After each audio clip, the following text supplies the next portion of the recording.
ബ്രഹ്മാനന്ദം പരമസുഖദം കേവലം ജ്ഞാനമൂർത്തിം വിശ്വാതീതം ഗഗനസദൃശ്യം തത്വമസ്യാദിലക്ഷ്യം ഏകം നിത്യം വിമലമജലം സർവദീ സാക്ഷിഭൂതം ഭാവാതീതം ത്രിഗുണരഹിതം സദ്ഗുരു തം നമാമി. ഭാവാതീതം ത്രിഗുണരഹിതം സദ്ഗുരു തം നമാമി. ഹരേ കൃഷ്ണ. സർവം ശ്രീ രാധാകൃഷ്ണാർപ്പണമസ്തു.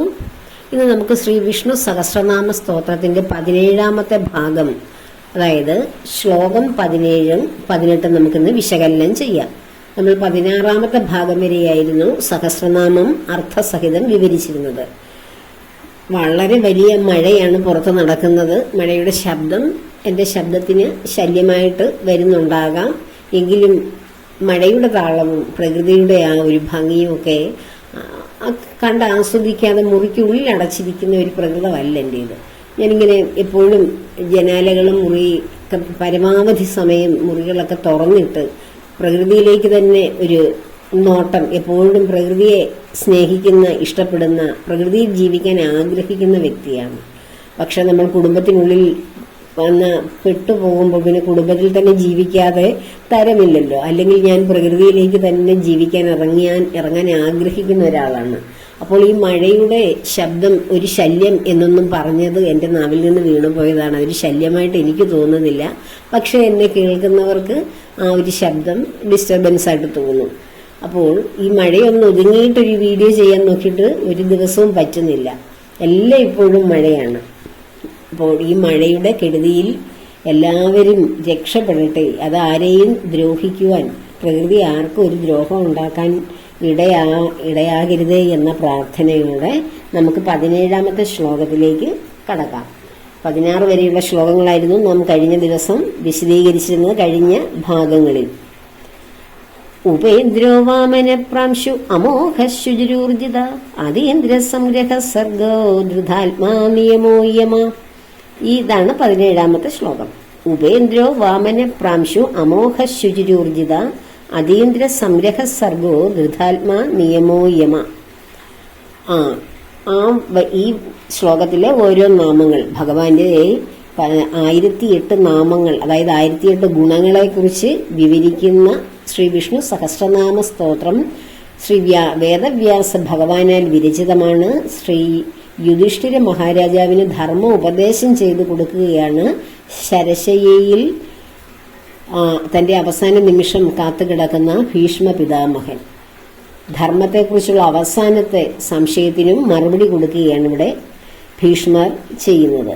അതാണ് ഈ വിഷ്ണു സഹസ്രനാമ സ്തോത്രമായി ഭഗവാനെ ആ ധർമ്മ ഉപദേശത്തിന് ശേഷം ഭഗവാൻ ഇങ്ങനെ ആ ഭീഷ്മരുടെ മുന്നിൽ നിൽക്കുമ്പോൾ ആ ഭഗവാനെ 10,000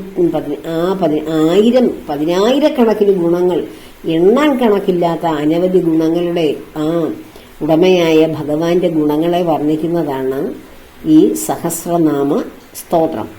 അതിൽ ഉപേന്ദ്ര 17ാമത്തെ ശ്ലോകത്തിലെ ആദ്യത്തെ നാമം നമുക്ക് നോക്കാം. ഉപേന്ദ്ര. ഉപേന്ദ്രോ വാമന പ്രാംശു അമോഹ ശുചിരൂർജിത എന്നാണ്. അപ്പോൾ ഉപേന്ദ്ര, അതായത് ഇന്ദ്രന്റെ അനുജനായി വാമന അവതാരത്തിൽ ഭഗവാൻ ഇന്ദ്രന്റെ അമ്മയായ അതിഥിയുടെ മകനായി വാമന അവതാരത്തിൽ ജനിച്ചു. അതിഥി വളരെ പ്രാർത്ഥിച്ചു തനിക്ക് ഭഗവാനെ മകനായി ലഭിക്കണമെന്ന്. അങ്ങനെയാണ് ആ അവതാരം, വാമന അവതാരം, അതിഥിയുടെ മകനായി ഭഗവാൻ ജനിച്ചത്. ആ അതിഥിയുടെ മകൻ തന്നെയാണ് ദേവേന്ദ്രനും. ദേവന്മാരുടെയൊക്കെ അമ്മയാണ് അതിഥി. അങ്ങനെ ദേവേന്ദ്രന്റെ അനുജനായി ഭഗവാൻ വാമന അവതാരം എടുത്തത് കൊണ്ടാണ് ഉപേന്ദ്രഹ, ഇന്ദ്രന്റെ അനുജനായി ജനിച്ചവൻ എന്ന വിശേഷണത്തിൽ ഭഗവാനെ വിളിക്കുന്നത്.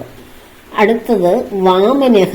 വാമനഹ എന്ന് വെച്ചാൽ വാമനനായി പൊക്കം കുറഞ്ഞ ആളായിട്ട് ഭഗവാൻ അവതരിച്ചതിനെ കുറിച്ചാണ്. വാമനൻ എന്ന് വെച്ചാൽ പൊക്കം കുറഞ്ഞ, ഉയരം കുറഞ്ഞ ആളെന്നാണ് അർത്ഥം. അടുത്തത് പ്രാംശുഹു. പ്രാംശുഹു എന്ന് വെച്ചാൽ ഈ വാമനൻ എന്നുള്ള വാക്കിന്റെ നേരെ വിപരീതമാണ്. അതായത് പൊക്കം കുറഞ്ഞവനാണ് വാമനൻ എന്ന വാക്കിന് അർത്ഥമെങ്കിൽ പ്രാംശു എന്ന് വെച്ചാൽ, പ്രാംശുഹു എന്ന് വെച്ചാൽ ഏറ്റവും ഉയരമുള്ളവൻ എന്നാണ് അർത്ഥം. മഹാബലിയുടെ ഈ വാമന അവതാരത്തിൽ മഹാബലിയുടെ മുന്നിൽ ഭഗവാൻ പ്രത്യക്ഷനായപ്പോൾ ആ 3 അടി മണ്ണ് അളക്കാൻ ഭാവിച്ച സമയത്ത് ഭഗവാന്റെ ആ ഏറ്റവും ബൃഹത്തായ ഏറ്റവും വലുതായ ആ പ്രപഞ്ചത്തോളം ഭൂമിയും സ്വർഗവും പാതാളവും അടങ്ങുന്ന 14 ലോകങ്ങളും നിറഞ്ഞു നിൽക്കുന്ന ആ ഭഗവാന്റെ ആ ബൃഹത്തായ രൂപമാണ് അവിടെ കണ്ടത്. അതും വാമന അവതാരത്തിൽ തന്നെയാണ് സംഭവിച്ചത്. അപ്പോൾ ഭഗവാൻ വളരെ ചെറിയ ആളായിട്ടും വളരെ പ്രപഞ്ചത്തോളം വളർന്ന ആളായിട്ടും ഈ ബ്രഹ്മാണ്ടത്തോളം വളർന്ന ആളായിട്ടും ഭഗവാന് മാറാനുള്ള ഗുണവിശേഷമാണ്. അപ്പോൾ പ്രാംശു എന്ന് വെച്ചാൽ ഏറ്റവും ഉയരമുള്ള ആളല്ലേ, ഏറ്റവും വലിപ്പമുള്ള ആളെന്ന് അർത്ഥം. അടുത്തത് അമോഘ, അമോഘ എന്ന് വെച്ചാൽ ഈ അമോഘ എന്ന പദം മുൻപും വന്നിട്ടുണ്ട്. അതെന്ന് വെച്ചാൽ തന്നെ പ്രാർത്ഥിക്കുന്നവരുടെ പ്രാർത്ഥനകളെ വിഫലമാക്കാത്തവൻ എന്നാണ് അമോഘ എന്ന് വെച്ചാൽ എല്ലാ ആഗ്രഹങ്ങളെയും പ്രാർത്ഥനകളെയും ഫലവത്താക്കി കൊടുക്കുന്ന ആളെന്നാണ് അർത്ഥം. ഇവിടെ ഏതൊരു കർമ്മം ഭഗവാന് വേണ്ടി ചെയ്താലും അത് നിഷ്ഫലമാവില്ല.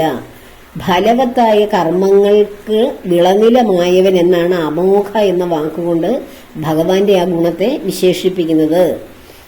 ഭഗവാൻ ചെയ്യുന്ന ഏത് കർമ്മങ്ങൾക്കും വ്യക്തമായ കാരണവുമുണ്ട്. കാര്യസഹിതമാണ് ഭഗവാൻ ഓരോ കർമ്മങ്ങളും, അതായത് തന്റെ സൃഷ്ടികളായിട്ടുള്ള മനുഷ്യരുടെ കർമ്മങ്ങൾ ഓരോന്നിനും ആ കർമ്മങ്ങൾക്ക് ഓരോന്നിനും ഓരോ കാരണമുണ്ടാകും. അത് നമ്മൾ വിശകലനം ചെയ്യാതെ വരുന്ന കാര്യങ്ങളെക്കുറിച്ച് മാത്രമാണ് നമ്മൾ ചിന്തിക്കുമ്പോഴാണ് നമ്മൾ വിഷമവൃത്തത്തിൽ ഏർപ്പെടുന്നത്. നമുക്ക് എന്തുകൊണ്ട് ഇങ്ങനെ സംഭവിച്ചു എന്നതിനൊരു കാരണമുണ്ട്. അപ്പോൾ ആ കാരണങ്ങൾക്കെല്ലാം കാരണമായവൻ ഏതൊരു കർമ്മം ചെയ്താലും അത് ഫലവത്തല്ലാത്ത കർമ്മത്തിനുടമയായവൻ. അപ്പം നമ്മൾക്ക് തോന്നും നാം ചെയ്ത കർമ്മം ഫലമില്ലാതെ പോയല്ലോ. പക്ഷേ ആ ഫലമില്ലാത്ത കർമ്മത്തിന് ഒരു ഫലം ഭഗവാൻ തരും. അതാണ് ഭഗവാന്റെ അമോഘ എന്ന ആ നാമം കൊണ്ട് ഉദ്ദേശിക്കുന്നത്. അടുത്തത് ശുചിഹി. ശുചിഹി എന്ന് വെച്ചാൽ പരിശുദ്ധൻ. ശുചി എന്ന് വെച്ചാൽ പരിശുദ്ധമല്ലേ. അപ്പോൾ പരിശുദ്ധനായിട്ടുള്ളവൻ, സത്വഗുണപ്രധാനിയായിട്ടുള്ളവൻ എന്ന് ഭഗവാന്റെ വിശേഷണവും വരാം. ഭഗവാനെ ആഗ്രഹിക്കുന്ന, ഭഗവാനിലേക്ക് വരുന്ന എല്ലാവരെയും ശുദ്ധി ചെയ്തെടുക്കുന്നവൻ എന്നും അതിനർത്ഥമുണ്ട്. ഭഗവാനിലേക്ക് എത്ര മാലിന്യം നിറഞ്ഞ മനസ്സോടെ ഭഗവാനെ വിളിച്ചാലും ആ ഓരോ നാമജപങ്ങൾ കൊണ്ടും ആ മനസ്സിന്റെ മാലിന്യം കഴുകി ഭഗവാനെ പോലെ പവിത്രമാക്കി തീർക്കും ഓരോ ഭക്തനെയും. അടുത്തത് ഊർജിതാഹ എന്ന് വെച്ചാൽ ഊർജസ്വലനായ ഭഗവാൻ എന്ന് വെച്ചാൽ എന്താണ്? ഈ പ്രപഞ്ചത്തിന് മുഴുവൻ ഊർജം പ്രദാനം ചെയ്യുന്ന സൂര്യന് ആ അഗ്നിയും ജ്വാലയും പ്രകാശവും തെളിച്ചവും ഊർജവും കൊടുത്തത് ഭഗവാനാണ്. അപ്പോൾ ഭഗവാന്റെ ഊർജം അനന്തകൂടി ഊർജമല്ലേ. അപ്പോൾ ആ ഊർജത്തിന്റെ എല്ലാ ഉറവിടമായ ഊർജസ്വലനായ ഭഗവാൻ ഊർജിതാഹ, എല്ലാ ഊർജങ്ങളെയും കൊടുക്കുന്നവൻ, ബ്രഹ്മാണ്ടത്തിലുള്ള സകല ജീവജാലങ്ങൾക്കും ചരാചരങ്ങൾക്കും ഊർജം പ്രദാനം ചെയ്യുന്ന ഊർജദാതാവ് എന്ന് ചുരുക്കി പറയാം. അടുത്തത് അതീന്ദ്രഹ എന്ന് വെച്ചാൽ നമ്മുടെ ഇന്ദ്രിയങ്ങളെക്കാൾ അതായത് ശ്രേഷ്ഠനായവൻ, അല്ലെങ്കിൽ ഇന്ദ്രനേക്കാൾ ശ്രേഷ്ഠനായവൻ എന്ന് നമുക്ക് വിശേഷിപ്പിക്കാം. ഇവിടെ ഇന്ദ്രനേക്കാൾ ശ്രേഷ്ഠനായ, അതായത് സ്വർഗത്തിന്റെ ദേവനാണ് ഇന്ദ്രൻ. നമ്മളെല്ലാവരും ഇങ്ങനെ മറ്റു മതങ്ങളിലും എല്ലാം ഏറ്റവും അവസാനത്തെ വാക്കാണ്, നന്മയുടെ അവസാനത്തതാണ് സ്വർഗം ലഭിക്കുമെന്ന് പറയുന്നത്. എന്നാൽ നമ്മുടെ പുണ്യത്തിനനുസരിച്ച് സ്വർഗവും നരകവും നമുക്ക് ലഭിക്കും. നമ്മൾ ചെയ്ത പുണ്യങ്ങളൊക്കെ നമ്മൾ സ്വർഗത്തിൽ വരെയും എത്തുവാൻ, അല്ലെങ്കിൽ അവിടെ ജീവിക്കുവാനുള്ള കാലഘട്ടം കഴിയുമ്പോൾ വീണ്ടും നമ്മൾ താഴ്ന്ന ലോകങ്ങളിലേക്ക് പതിക്കും. പുണ്യകർമ്മങ്ങൾ ചെയ്തവൻ സ്വർഗത്തിൽ വരെ പോകുന്നുള്ളൂ. ജ്ഞാനപ്പാനയിൽ പൂന്താനം നമ്പൂതിരി വിശേഷിപ്പിക്കുന്നുണ്ട്. ഭാഗവതത്തിലും വളരെ വിശദമായിട്ട് അത് പറയുന്നുണ്ട്. അപ്പോൾ പുണ്യം ചെയ്ത് സ്വർഗത്തിൽ എത്തുമ്പോൾ സ്വർഗത്തിന്റെ നാഥനാണ് ആര്? ദേവേന്ദ്രൻ. ആ ദേവേന്ദ്രനേക്കാൾ ശ്രേഷ്ഠനാണ് ഭഗവാൻ എന്നാണ്. കാരണം ദേവന്മാരുടെയും അതിദേവനാണ് ഭഗവാൻ. ദേവന്മാരെയൊക്കെ അതാത് സ്ഥാനങ്ങളിലിരുത്തി സ്വർഗത്തെ ശമിച്ചവനും എല്ലാം ഭഗവാൻ തന്നെയാണ്. അപ്പോൾ ആ ഭഗവാനെയാണ് ഇവിടെ അതീന്ദ്രഹ എന്ന് വെച്ചാൽ ആ ഇന്ദ്രനേക്കാളിലും ഉപരിയായി സ്നേഹിക്കുന്നവൻ, സ്ഥാനമുള്ളവൻ. ഇന്ദ്രനെ പോലും നിയമിക്കുന്നത് ഭഗവാനാണ്. അപ്പോൾ ആ ഇന്ദ്രന്റെയും ഉപരിയായിട്ടുള്ള ഭഗവാൻ എന്ന് അർത്ഥം. അടുത്ത നാമം സംഗ്രഹ എന്ന് വെച്ചാൽ തന്നിലേക്ക് എല്ലാം സംഗ്രഹിപ്പിക്കാൻ, സംഗ്രഹം എന്ന് വെച്ചാൽ എന്തുവാ, അതിൻ്റെയൊക്കെ ഒരു രത്ന ചുരുക്കം, ഒരു സംഗ്രഹം എഴുതാൻ എന്നൊക്കെ പറഞ്ഞാൽ സംഗ്രഹിച്ച് പറയുക എന്നൊക്കെ പറഞ്ഞാൽ ചുരുക്കി പറയുക എന്നാണ്. അപ്പോൾ ഈ പ്രപഞ്ചത്തെ മുഴുവൻ തന്നിലേക്ക് ലയിപ്പിക്കുവാൻ, സംഗ്രഹിക്കുവാൻ കഴിവുള്ള ആ മഹാനുഭാവൻ എന്നാണ് സംഗ്രഹ എന്ന നാമം കൊണ്ട് വിവക്ഷിക്കുന്നത്. അടുത്തത് സർഗ, സർഗഹ എന്ന് വെച്ചാൽ എന്തുവാ, സർഗം എന്ന് വെച്ചാൽ, സർഗം എന്ന് വെച്ചാൽ സൃഷ്ടി എന്നതിനർത്ഥം. നമ്മളിപ്പോൾ സർഗവാസനകൾ എന്ന് പറയത്തില്ലേ, കഥ എഴുതാനും കവിത എഴുതാനും പടം വരയ്ക്കുവാനും അതുപോലെ തന്നെ നമ്മുടെ ആ കലാസാഹിത്യപരമായിട്ടുള്ള വാസനകളെയാണ്, പാട്ട് പാടാൻ ഒക്കെ ഉള്ള കഴിവിനെയാണ് സർഗസൃഷ്ടികൾ എന്ന് പറയുന്നത്. സർഗവാസനകൾ എന്ന് വെച്ചാൽ നമ്മുടെ ഉള്ളിൽ തന്നെ വരുന്ന ആ വാസനകളെയാണ് സർഗവാസനകൾ, സൃഷ്ടിക്കാനുള്ള കഴിവ്. ഇപ്പം പാട്ട് പാടുക എന്ന് പറയുന്നത് ഒരു ഇൻബോൺ ടാലൻ്റാണ്, അതൊരു പാട്ട് എഴുതുന്നത് ഒരു സർഗവാസനയാണ്. പാട്ട് മറ്റൊരാൾ പാടിയ പാട്ട് കേട്ട് പാടുന്നത് ടാലൻ്റാണ്, കഴിവാണ്. സർഗവാസന വെച്ചാൽ നമുക്ക് തന്നെ സ്വയം സൃഷ്ടിക്കാനുള്ള കഴിവിനെയാണ്. അപ്പോൾ ഭഗവാൻ എൻ്റെ കഴിവാണ്, ഭഗവാന്റെ വിശേഷണമാണ് സർഗഹ. സർഗഹ എന്ന് വെച്ചാൽ സൃഷ്ടിക്ക് കാരണമായ. അപ്പം ഭഗവാന്റെ സൃഷ്ടികളായ നമ്മളിൽ ഓരോരുത്തരിലും എന്തെങ്കിലുമൊക്കെ ഒരു ടാലന്റ് ഭഗവാൻ തന്നിട്ടുണ്ട്, അല്ലെ എന്തെങ്കിലുമൊക്കെ സർഗവാസനകൾ നമുക്കുണ്ട്. അപ്പോൾ ആ വാസനകളെ എല്ലാം യഥാർത്ഥത്തിൽ സൃഷ്ടിക്കുക തന്നെ, ഈ വാസനകളെല്ലാം ഉള്ള വ്യക്തികളെ സൃഷ്ടിച്ച, ജീവജാലങ്ങളെ സൃഷ്ടിച്ച, ആ ചരാചരങ്ങളെ മുഴുവൻ സൃഷ്ടിച്ച ആ ഭഗവാൻ. ഇപ്പം ആപ്പിളിന്റെ ആ ചെടിയിൽ നിന്ന് ആപ്പിൾ എന്ന് പറയുന്ന ആ വളരെ ടേസ്റ്റി ആയിട്ടുള്ള ആ ഫ്രൂട്ട് ഉണ്ടാകുന്നു. അതുപോലെ ഓരോ ഫ്രൂട്ടിനെ എടുത്തൊന്ന് നോക്കിക്കേ, അതിനെല്ലാം അതിൻ്റെതായ ഇൻസ്റ്റിന്റ്, അതിനെല്ലാം അതിൽ പ്രവർത്തിക്കുവാനുള്ള ഒരു, അതാത് ഫ്രൂട്ടുകളെയൊക്കെ അതിൽ ജനിപ്പിക്കാനുള്ള ഒരു, അതിൻ്റെ ഉള്ളിലുള്ള ഒരു കഴിവ്. ഇപ്പം മനുഷ്യർക്ക് തന്നെ വ്യത്യസ്തമായ കഴിവ്, ചെടികൾക്ക് വ്യത്യസ്തമായ കഴിവ്, മരങ്ങൾക്ക് വ്യത്യസ്തമായ കഴിവ്, അതുപോലെ മണ്ണിനും ജലത്തിനും സമുദ്രത്തിനും പാറകൾക്കും എല്ലാം വ്യത്യസ്തമായിട്ടുള്ള കഴിവുകൾ കൊടുക്കുന്നു. ആ കൊടുത്തത് ആരാണ്? ഒരു ചെറിയ ഒരു കൃമിജീവിക്ക് പോലും ഒരു കഴിവ് കൊടുത്തിട്ടുണ്ട്. പുൽക്കൊടിക്ക് കഴിവുകളുണ്ട്. കടലിൽ കിടക്കുന്ന കുഞ്ഞു മത്സ്യം മുതൽ വലിയ മത്സ്യങ്ങൾക്ക് വരെ അതാതിന്റെ കഴിവുകൾ കൊടുത്തിട്ടുണ്ട്. ഏത് ജീവജാലങ്ങൾക്കാണ് ഇവിടെ കഴിവില്ലാത്തത്? അപ്പോൾ അത്രയും കഴിവുള്ള ഈ മഹാസൃഷ്ടി നടത്തിയ ഭഗവാന്റെ സർഗസൃഷ്ടിയുടെ വാസന, ആ ഗുണത്തെയാണ് ഇവിടെ വിശേഷിപ്പിച്ചിരിക്കുന്നത്. അടുത്തത് സർഗഹ എന്നാണ് നമ്മളിപ്പോൾ പറഞ്ഞത്. അടുത്തത് ധൃതാത്മാ. ധൃതാത്മാ എന്ന് വെച്ചാൽ എന്താണ്? ആ എല്ലാത്തിൻ്റെയും ആത്മാവായിട്ടുള്ളവൻ, എല്ലാറ്റിനും ആത്മശക്തി കൊടുത്തേക്കുന്ന ആ പരമാത്മ ചൈതന്യം. അടുത്തത് നിയമഹ. നിയമഹ എന്ന് വെച്ചാൽ എല്ലാറ്റിനെയും ഒരു ഭഗവാന്റേതായ നിയമ വ്യവസ്ഥയിൽ നിലനിർത്തുന്ന ആ ഏകശക്തി. ഇതിനെല്ലാറ്റിനും ഒരു നിയമമുണ്ട്. പ്രകൃതിക്കൊരു നിയമമുണ്ട്, പ്രപഞ്ചഗോളങ്ങൾക്കൊരു നിയമമുണ്ട്. നിയമം തെറ്റിച്ച് നടക്കുന്നവൻ മനുഷ്യനേ ഉള്ളൂ. പക്ഷികളുടെ നിയമമാണ് സന്ധ്യയാകുമ്പോൾ ചേക്കേറുക, പ്രഭാതത്തിൽ സൂര്യൻ ഉദിക്കുന്നതിന് മുമ്പ് ഉണരുക, അവർ ഏതാണോ സസ്യങ്ങളാണ് കഴിക്കുന്നതെങ്കിൽ ആ സസ്യങ്ങൾ, ഫ്രൂട്ട്സുകൾ മാത്രം കഴിക്കുക, വിശന്നാലും അത് മാത്രം, ഇല്ലെങ്കിൽ അത് കഴിക്കാതിരിക്കുക, ഇങ്ങനെയൊക്കെയുള്ള കാര്യങ്ങൾ. മനുഷ്യനെയുള്ള നിയമം തെറ്റിച്ച് ജീവിക്കുന്നവർ.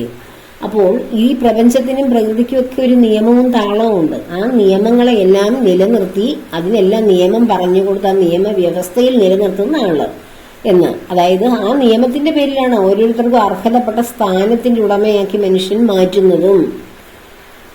അതുപോലെ അടുത്ത നാമം യമ. യമഹ എന്ന് വെച്ചാൽ എന്താണ്? യമ നിയമാദികളെ കുറിച്ച് നമ്മൾ ഭാഗവതത്തിൽ പഠിച്ചിട്ടുണ്ട്. യമ നിയമാദികളെ കുറിച്ച് ഞാൻ വളരെ വിശദമായിട്ട് നിങ്ങൾക്ക് പറഞ്ഞതാണ്. അത് ഇന്ദ്രിയ നിയന്ത്രണമാണ് ഈ യമ നിയമങ്ങളിൽ പ്രധാനമായിട്ടും വരുന്ന 5 നിയമങ്ങളിൽ പ്രധാനം വരുന്ന ഇന്ദ്രിയ നിയന്ത്രണമാണ്.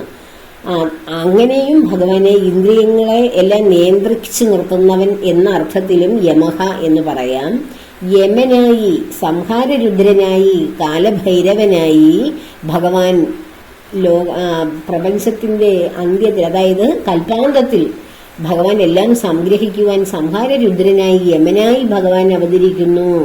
അപ്പോൾ ഓരോ ജീവാത്മാവിനെയും പ്രാണനിൽ നിന്ന് വേർപെടുത്തുന്നതും യമദേവനാണ്. യമദേവനും കിങ്കരന്മാരൊക്കെ വന്ന് പ്രാണൻ വേർപെടുത്തി എന്ന് പറയില്ലേ, ആ യമനായി വരുന്നതും ഭഗവാൻ തന്നെയാണ്. അങ്ങനെ ആ അർത്ഥത്തിലും യമൻ, യമഹ എന്ന അർത്ഥം പറയാം. അപ്പോൾ 17ാമത്തെ ശ്ലോകമാണ് ഇപ്പോൾ നമ്മൾ വിവരിച്ചത് കേട്ടത്. ആ ശ്ലോകം ഒന്നുകൂടെ വായിക്കാം. ഉപേന്ദ്രോ വാമന പ്രാംശു അമോഹ ശുചിരൂർജിത അതീന്ദ്ര സംരഹ സർഗോ ധൃതാത്മാ നിയമോ യമ. ഇനിയും അടുത്തത് 18ാമത്തെ ശ്ലോകം. വേദ്യോ വൈദ്യ സദാ യോഗി വീരാഹ മാധവോ മധു അതീന്ദ്രിയോ മഹാമായോ മഹോത്സാഹോ മഹാബലഃ. ഇനി ആ ശ്ലോകത്തിലെ ഓരോ നാമങ്ങളെടുത്ത് നമുക്ക് പരിശോധിക്കാം. 18ാമത്തെ ശ്ലോകം. വേദ്യോ, വേദ്യോ എന്ന് വെച്ചാൽ എല്ലാത്തിനെയും, വേദ്യം, വേദ്യഹ എന്ന് വെച്ചാൽ എല്ലാ അറിവിന്റെയും, ആ അറിവിന്റെ എല്ലാറ്റിന്റെ ഉറവിടമാണ് വേദ്യഹ എന്ന് വെച്ചാൽ എല്ലാ അറിവ്. വേദങ്ങൾ എന്ന് വെച്ചാൽ തന്നെ അറിവാണ്. വേദ്യഹ എന്ന് വെച്ചാൽ എല്ലാ അറിവിന്റെയും ഉറവിടം. ഏതൊരു അറിവ് അറിഞ്ഞാലാണോ, ഏതൊരു കാര്യം അറിഞ്ഞാലാണോ നമ്മുടെ ദുഃഖങ്ങൾ അകലുന്നത്, ആ അറിവിന്റെ ഉറവിടമാണ് ഭഗവാൻ. അപ്പോൾ ദുഃഖങ്ങൾ അകറ്റുവാനുള്ള അറിവാണ് ഒരു വ്യക്തിക്ക് ഏറ്റവും പ്രധാനമായും ഏറ്റവും പരമാത്മമായും വേണ്ടത്.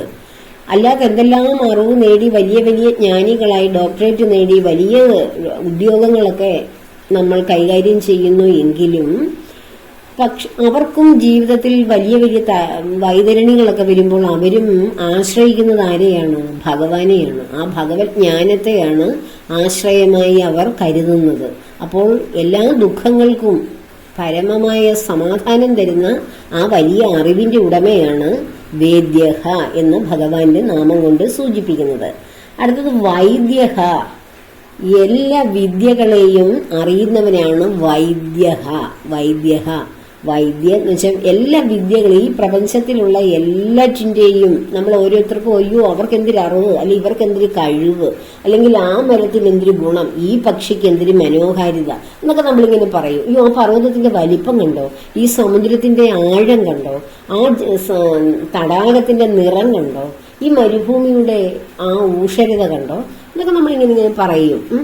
മഞ്ഞ് കാണുമ്പോൾ തന്നെ എന്ത് മനോഹരമാണെന്ന് നമ്മൾ പറയും അല്ലേ? മഴയുടെ ഘോരത, ഇടിമിന്നലിന്റെ ആ സർവസംഹാര രൂപത്തിലുള്ള ആ ശക്തി, അങ്ങനെ കൊടുങ്കാറ്റിന്റെ പ്രചണ്ഡത, എന്തൊക്കെയാണ് ഇവിടെ കാണാനില്ലാത്തത്?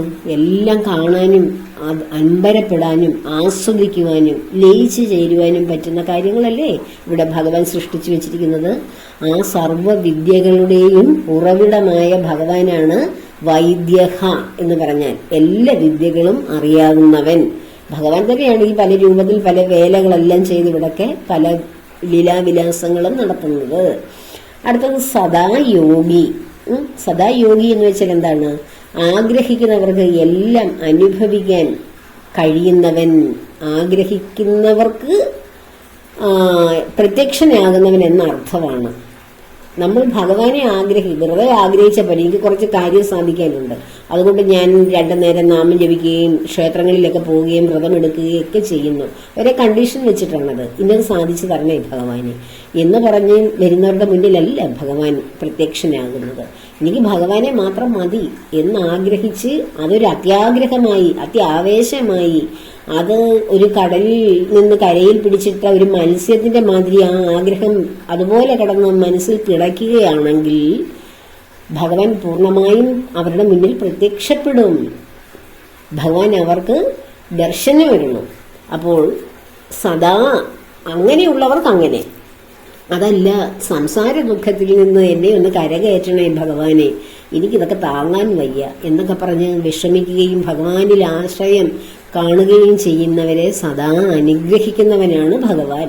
അങ്ങനെയും ആ അർത്ഥത്തിലും ഭഗവാനെ സദാ യോഗി എന്ന് വെച്ചാൽ എപ്പോഴും ഭക്തർക്ക് അനുഗ്രഹം കൊടുക്കുന്ന ആൾ എന്ന അർത്ഥത്തിലാണ് അവിടെ ആ വിശേഷണം വന്നേക്കുന്നത്.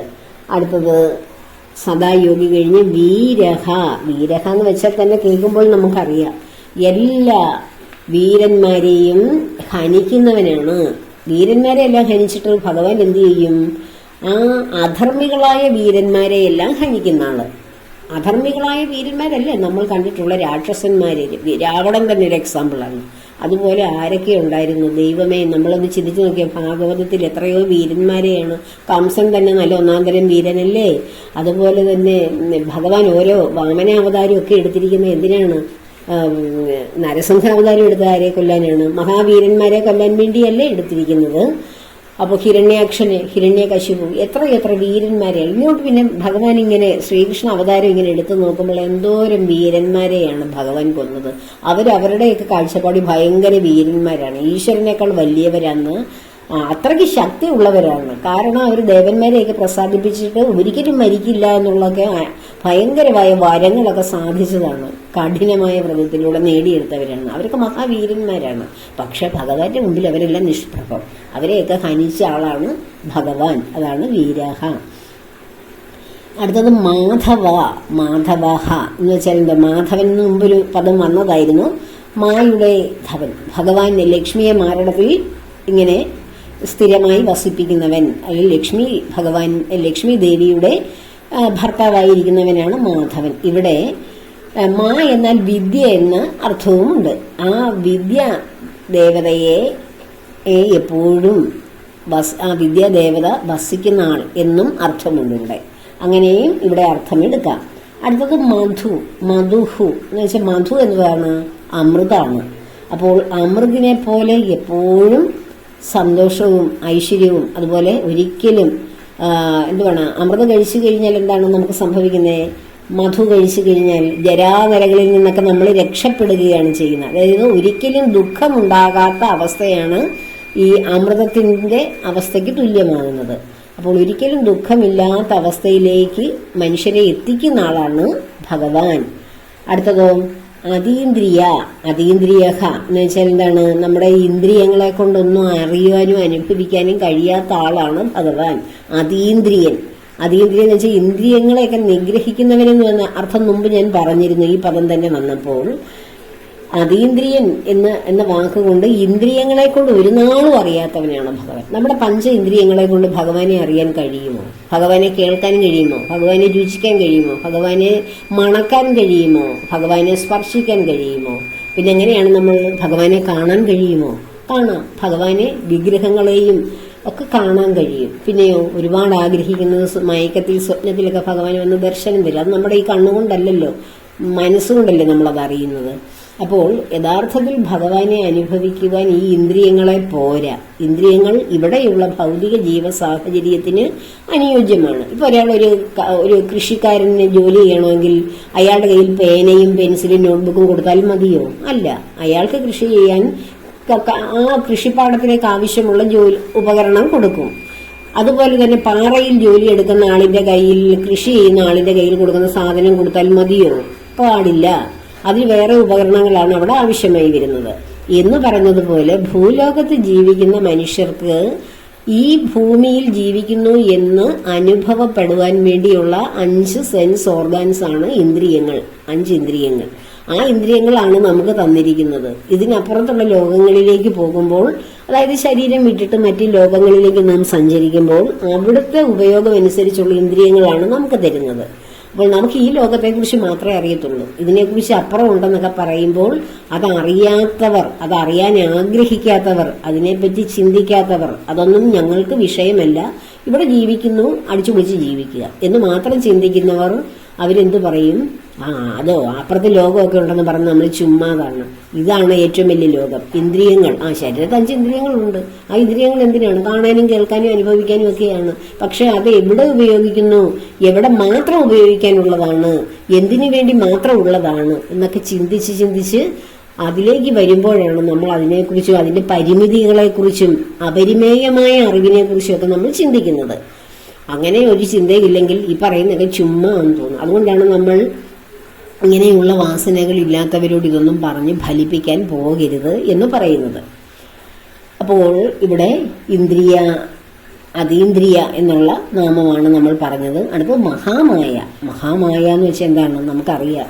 ഈ പ്രപഞ്ചത്തെ മുഴുവൻ സൃഷ്ടിച്ചിരിക്കുന്ന, ഇവിടെ ജീവിക്കുന്നു എന്ന അനുഭവം തരുന്ന ഭഗവാനെ നമുക്കറിയാൻ സാധിപ്പിക്കാത്ത, ഭഗവാനിലേക്ക് 10 അടി എടുക്കുമ്പോൾ 20 അടി എടുത്ത് പുറകോട്ട് വലിക്കുന്ന സംഭവങ്ങളാണ് നമ്മുടെ ജീവിതത്തിൽ നടക്കുന്നത്, അല്ലേ? അതാണ് മഹാമായ. ഒരു കാരണവശാലും മായയിൽ നിന്ന് മോചിതരാകാൻ ഭഗവാൻ നമ്മെ അനുവദിക്കത്തില്ല. അനുവദിക്കുന്നുണ്ടെങ്കിൽ അതിന് കഠിനമായ കഠിനമായ കഠിനമായ ത്യാഗങ്ങൾ ജീവിതത്തിൽ സഹിക്കണം. അപ്പോഴേ മായയിൽ നിന്ന് നമുക്കൊരല്പമെങ്കിലും മോചനം ലഭിക്കുകയുള്ളൂ. ആ മായ മോഹിനിയായ ആ പ്രപഞ്ചനാഥയായ ദേവിയെ സൃഷ്ടിച്ചു വെച്ചിരുന്ന് ഇവിടെ നിലനിർത്തി ഇവിടുത്തെ കാര്യങ്ങളൊക്കെ നോക്കുന്ന ആളാണ്. മഹാമായയെ പോലും തൻ്റെ ഉള്ളിലാണ് ഭഗവാൻ സൂക്ഷിച്ചു വെച്ചിരിക്കുന്നത്. അടുത്തത് മഹോത്സാഹ. മഹോത്സാഹം എന്ന് വെച്ചാൽ എന്താണ്? നമ്മളൊരു ജോലി ചെയ്യാൻ നമുക്ക് തന്നെ ഉത്സാഹം ഉണ്ടെങ്കിലേ ആ കർമ്മത്തിൽ വിജയിക്കത്തുള്ളൂ. ഇപ്പോൾ പഠിക്കുന്ന കുട്ടികളെ തന്നെ ഉത്സാഹമുള്ള കുട്ടികൾ ഒരു ഉറക്കമൊക്കെ ഉപേക്ഷിച്ചിട്ട് അതേ ലക്ഷ്യമാക്കി പഠിച്ചുകൊണ്ടിരിക്കും. അപ്പോഴവർക്കത് ആ പരീക്ഷ വിജയിക്കാനും ഉന്നതമായ മാർഗം നേടാനും കഴിഞ്ഞില്ലെങ്കിൽ അവർ ഭയങ്കരമായിട്ട് ആർത്തലച്ച് വിഷമിക്കും. പക്ഷെ അവർ വീണ്ടും ശ്രമിച്ചുകൊണ്ടേയിരിക്കും. അതാണ് ഉത്സാഹം. പക്ഷെ വേറെ ചില കുട്ടികളുണ്ട്, പഠിക്കണം എന്നൊക്കെ ആഗ്രഹമുണ്ട്, പക്ഷെ ഉത്സാഹമൊന്നുമില്ല, ഒക്കുന്ന പോലൊക്കെ അങ്ങ് പഠിക്കും. വേറെയും ചിലരുണ്ട്, ഒരു ഉത്സാഹവും ഇല്ല, ആഗ്രഹവും ഇല്ല, വീട്ടിലുള്ളവർ വിട്ടതുകൊണ്ട് ഞാൻ പള്ളിക്കൂടത്തിൽ പോകുന്നു. ഇതൊക്കെയാണ് നമ്മൾ പല കാറ്റഗറിയിലുള്ള മനുഷ്യ വിഭാഗങ്ങൾ. ഇവർ വളർന്നു വരുമ്പോഴും അങ്ങനെ തന്നെയാണ്. കുട്ടിയായിട്ടിരിക്കുമ്പോൾ മാത്രമല്ല, വളരുമ്പോഴും എന്തിനൊക്കെയോ വേണ്ടി അങ്ങ് ജീവിക്കുന്നു. ചിലർ ആഗ്രഹങ്ങൾക്ക് വേണ്ടി ജീവിക്കുന്നു, ചിലരോ ലക്ഷ്യങ്ങൾ നേടാൻ വേണ്ടി ജീവിക്കുന്നു. ആ കാറ്റഗറിയിൽ പെടുന്നവരാണ് ആരെങ്കിലുമൊക്കെ ആയിത്തീരുന്നത്. അപ്പം നമ്മൾ ഏത് കാറ്റഗറി പെടുന്നു എന്ന് നമ്മൾ സ്വയം ചിന്തിക്കണം. അപ്പോൾ ഇവിടെ മഹോത്സാഹം പറഞ്ഞത് എന്തുകൊണ്ടാണ്? ഈ പറഞ്ഞ ഈ ത്രിവിധമുള്ള ഉത്സാഹക്കാരെയും അതിനപ്പുറമുള്ള പക്ഷിമൃഗാദികളെ, ഉറുമ്പിനെയൊക്കെ ഒന്ന് ശ്രദ്ധിച്ച് അതിൻ്റെ ഉത്സാഹമൊക്കെ പറഞ്ഞറിയിക്കാനുണ്ടോ നമുക്ക്? അതിൻ്റെ ഒരു ദിവസത്തെ ഉത്സാഹം പോലും മനുഷ്യനൊരു ജന്മം ഇല്ല എന്ന് തോന്നുന്നു.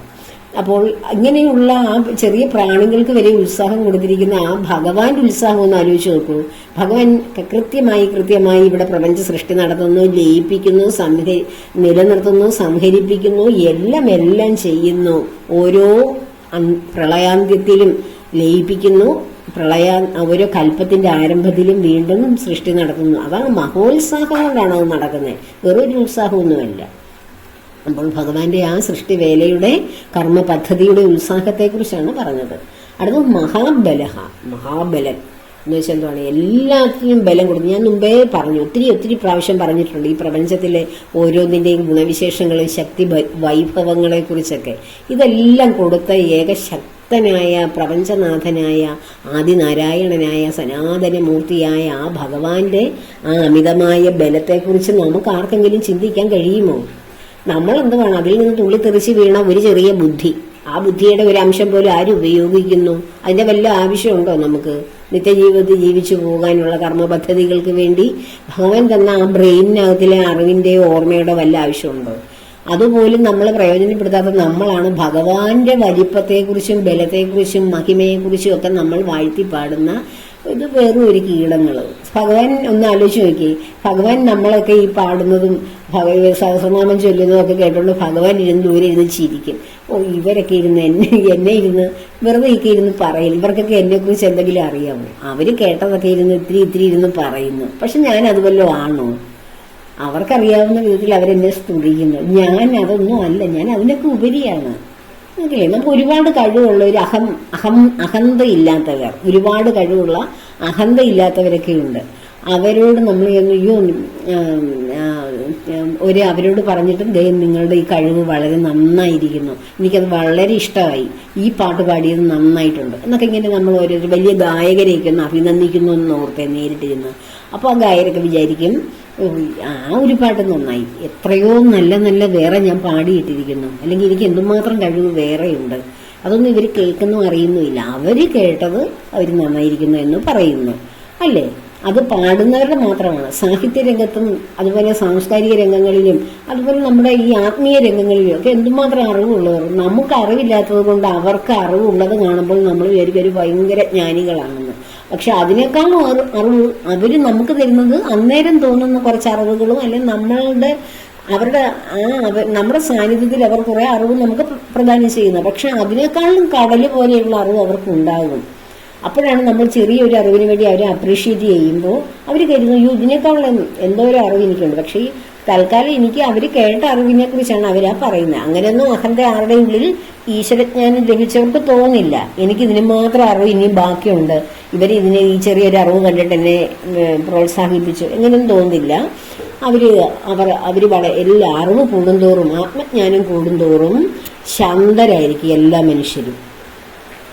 അത് അറിവുള്ളവരെയും അറിവില്ലാത്തവരെയും എല്ലാം ഒരേപോലെ കാണാൻ പ്രാപ്തിയുള്ളവരായിരിക്കും. ഞാനിത് വെറുതെ ഒരു ഉദാഹരണമൊക്കെ പറഞ്ഞതേ ഉള്ളൂ. ഈശ്വരനെ കുറിച്ച് പറഞ്ഞ ഉദാഹരണം തന്നെയാണ് ഏറ്റവും ബെറ്റർ. ഭഗവാന്റെ ജ്ഞാനത്തെക്കുറിച്ച്, മഹാബലത്തെക്കുറിച്ച്, മഹാഗുണങ്ങളെക്കുറിച്ച് കേവലം മനുഷ്യരിങ്ങനെ ഇരുന്ന് സംസാരിക്കുമ്പോൾ ഭഗവാൻ എന്ത് തോന്നും എന്ന് ചിന്തിച്ചത് മാത്രം മതി അതിന് ഉദാഹരണമായിട്ട്. ഭഗവാൻ എന്ത് തോന്നും? ഭഗവാൻ വിചാരിക്കുമോ ഞാൻ സൃഷ്ടിച്ച സൃഷ്ടികൾ അത് ഇങ്ങനെ എന്തെങ്കിലും ചെറിയ കാര്യങ്ങളൊക്കെ കണ്ടിട്ട്, പക്ഷെ ഞാൻ അത് വല്ലതുമാണോ എന്ന് ഭഗവാന് തോന്നും. അപ്പോൾ ഭഗവാന്റെ ഈ മഹാമായയെയും മഹാബലത്തെയും മഹാശക്തിയൊക്കെ നമുക്ക് വനോളം പുകഴ്ത്താം. അപ്പോൾ നമുക്ക് ആ ശ്ലോകം ഒന്നുകൂടെ നോക്കാം. വൈദ്യ സദാ യോഗി വീരാഹ മാധവോ മധു അതീന്ദ്രിയോ മഹാമായോ മഹോത്സാഹോ മഹാബലഹ. ഇത്രയാണ് ഈ 2 ശ്ലോകങ്ങൾ കൊണ്ട് നമുക്ക് ഇന്ന് അവസാനിപ്പിക്കാൻ. ഒത്തിരി സമയമായി. വിശദീകരിക്കുമ്പോൾ അറിയാതെ ഒരുപാട് വിശദീകരണം വന്നു പോകുന്നത് കൊണ്ട് സമയം ഒരുപാട് എടുക്കുന്നു. അപ്പോൾ എല്ലാവർക്കും ഭഗവാന്റെ അനുഗ്രഹം ഉണ്ടാകട്ടെ. എല്ലാവരെയും ഭഗവാൻ അനുഗ്രഹിക്കട്ടെ. വിഷ്ണു സഹസ്രനാമം ജപിക്കുമ്പോൾ ഭഗവാനിൽ ലയിക്കണം. എനിക്കതേ ഉള്ള ആകെ ഒരു ലക്ഷ്യം ഇത് നിങ്ങൾക്ക് പറഞ്ഞു തരുന്നതിൻ്റെ. അപ്പോൾ എത്രമാത്രം നിങ്ങൾ ലയനമുള്ളവരായി മാറണം, അതിനാണ് ഞാൻ ഇത്രയും അങ്ങ് വിശദീകരിക്കുന്നത്. ഭഗവാനോട് ഒട്ടിച്ചേർന്ന് ആ സഹസ്രനാമം ജപിക്കാൻ വേണ്ടി ഭഗവാൻ ഉള്ളിൽ ഇങ്ങനെ നിറഞ്ഞിരിക്കണം, ഭഗവാന്റെ ഗുണവിശേഷങ്ങൾ. അപ്പോൾ അതിനെല്ലാവർക്കും കഴിയട്ടെ എന്ന പ്രാർത്ഥനയോടെ എല്ലാ കർമ്മങ്ങളും ഭഗവാന്റെ പത്മപാദങ്ങളിൽ ചേർക്കുന്നു. ലോകാ സമസ്ത സുഖിനോ ഭവന്തു.